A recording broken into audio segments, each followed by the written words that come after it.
waktu bulan lalu itu antum menjelaskan pensiun janda itu juga menjadi hak ahli waris yang lain. Itu hak ahli waris yang lain memang berhak, Ustaz, bukannya itu buat ibu aja gitu, Ustaz. Pensiun janda itu, Ustaz. Pensiun janda. Suaminya meninggal. Wafat. Ya. Suaminya wafat PNS dan ada pensiunnya, Ustaz. Milik hak siapa, Ustaz? Kan saya jelaskan, apa yang saya jelaskan di waktu itu? Masih ingat Bapak?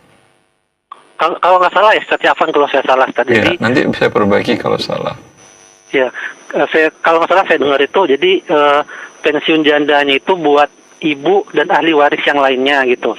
Sementara waktu saya baca di ketentuan apa ya, di surat ketentuan itu ya buat jandanya aja gitu, bukan buat ahli waris yang lain gitu, Ustaz. Anda baca di ketentuan negara? Iya, Ustaz. Ya, itu pensiunan janda yang Anda namakan tadi, itu komposisinya dari apa? Komponennya dari apa? Dari gaji dia yang dipotong dan subsidi instansi, iya atau tidak? Kayaknya iya, Ustaz. Saya juga lupa. Ya. Berapa persen yang dipotong dari gajinya dan berapa persen dari subsidi instansi atau perusahaan? Karena ASN saya juga kurang paham itu, soalnya ya saya beri paham. Ya. Dari ASN-nya itu dipotong 7% dari gajinya, 4% subsidi. Di swasta juga begitu, sehingga 11% dari seluruhan gajinya.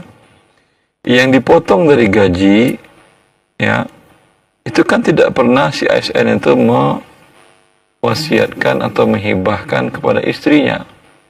Itu uang dia yang dipotong secara paksa. Paham? Oh, iya. Berarti ketika dia wafat itu harta dia yang dibagi waris 7% tadi. Nah, 7%. Ketika negara mengatakan enggak, 11%-nya untuk janda istrinya, ini menzalimi hak ahli waris yang lain.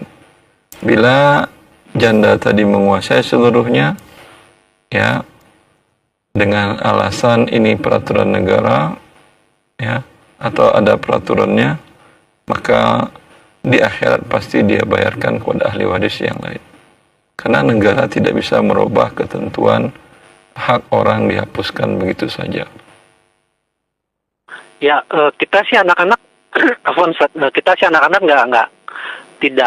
nggak mau nuntut juga sih gitu, Ustaz. Tidak mau nuntut, tapi redo apa tidak? Kalau diikhlaskan untuk jandanya, ya alhamdulillah.